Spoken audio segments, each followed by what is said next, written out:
Hello dear friends, welcome back to my YouTube channel Jingling Gyan and this is Navni Chauhan. Today we are going to learn a basic concept of your English grammar जो बहुत ही easy है friends. मुझे लगता है कि अगर मुझे आगे के concepts आपको समझाने हैं तो एक बार आप ये छोटा सा वीडियो जरूर देख लें. So let us start today's class. I'm gonna teach you vowels and consonants. जब भी मैं अपने स्टूडेंट्स को इंग्लिश ग्रामर पढ़ाना स्टार्ट करती हूँ तो मेरा ये रहता है कि मैं स्टार्टिंग उनको इसी से ही कर पाऊं because it is the basic concept that is very important. अगर आपने मेरा स्टार्टिंग का लेक्चर देखा होगा तो उसमें आपने ये जरूर देखा होगा, मैंने आपसे कहा था कि जब भी हम स्टार्टिंग करते हैं तो ABC से स्टार्टिंग करते हैं जब छोटे बच्चे को पढ़ाया जाता है.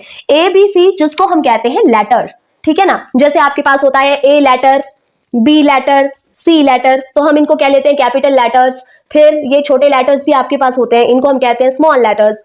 तो इस तरह से ये जो आपके पास A, B, C, D जो कि Z तक होते हैं इनको हम कहते हैं लेटर्स. और ये मैंने स्टार्टिंग में कहा था कि हिंदी में आपके पास क्या होते हैं, अ, आ, ई, उ, क, ख, ग होते हैं जिनको आप वर्ण कहते हैं. तो इस तरह से आप समझ सकते हो कि अंग्रेजी भाषा को जब आप पढ़ते हो, अंग्रेजी भाषा में आप वर्णों को लेटर नाम जरूर दे सकते हो. अंग्रेजी में आप वर्ण को लेटर कह सकते हो. ये एक छोटी सी छोटी इकाई होती है जिसके आप और टुकड़े नहीं कर सकते. यानी कि जब आपको इंग्लिश लैंग्वेज को सीखना है तो आपको ABC से ही स्टार्ट करना होगा. ABC से छोटी ऐसी कोई चीज नहीं है जहां से स्टार्टिंग हो सकती है. तो आई होप कि आप इसे समझ गए होंगे. फिर मैंने कहा था कि ये जो लेटर्स होते हैं जब आप वर्णों को एक ग्रुप में नंबर वाइज रखते हो तो उसको आप वर्णमाला कहते हो, जो कि आप हिंदी में पढ़ते हो. इसी तरह से इंग्लिश में भी आप क्या करते हो ना फ्रेंड्स, ABCD का एक सीक्वेंस लिखते हो. जब आप इन सब लेटर्स को एक साथ लिखते हो तो उसको आप कहते हो अल्फाबेट. यानी कि जैसे वर्णमाला हिंदी में वैसे ही इंग्लिश में अल्फाबेट आपके पास ABC Z तक इनका ग्रुप होता है. तो आपके सभी लेटर्स का ग्रुप क्या कहलाता है, अल्फाबेट कहलाता है. कब, जब आप उनको लिखते हो एक साथ. यानी कि वर्णों की लड़ी, यानी कि लेटर्स की एक रो या फिर एक ग्रुप बना करके लिखोगे ना तब आप उनको अल्फाबेट कहोगे, ठीक है ना. इसको वर्ड्स के साथ बिल्कुल कंफ्यूज मत करिएगा.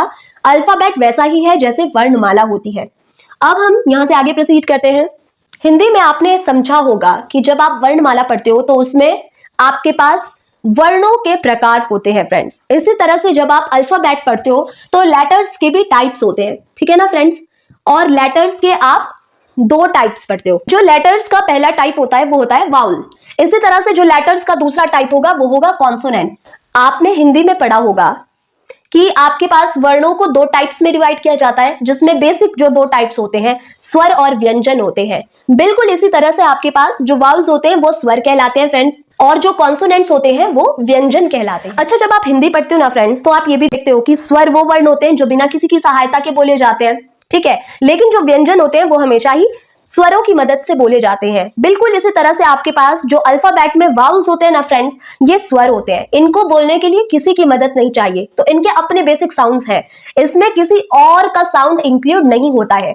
तो आप देखोगे वाउल्स हमारे पास इंग्लिश में होते हैं 5. अगर आप कभी ABCD को गिनो ना फ्रेंड्स तो आपके पास 26 लेटर्स होंगे. A से लेकर के Z तक अगर आप गिनने बैठो तो आपके पास 26 लेटर्स होते हैं. उन 26 लेटर्स में से 5 हमारे वाउल्स होते हैं जिनमें होते हैं आपके पास A, E, I, O, U. इसी तरह से जो कॉन्सोनेंट्स होते हैं ना फ्रेंड्स, ये वो सारे लेटर्स होते हैं जो वाउल्स नहीं होते. यानी कि 26 अगर मेरे पास पूरे लेटर्स हैं तो 26 में से अगर मैं 5 वाउल्स को काट दूं तो मेरे पास 21 जो बचते हैं. यानी कि 21 हमारे पास कौन से लेटर्स हो जाएंगे, कॉन्सोनेंट्स हो जाएंगे फ्रेंड्स, ठीक है ना.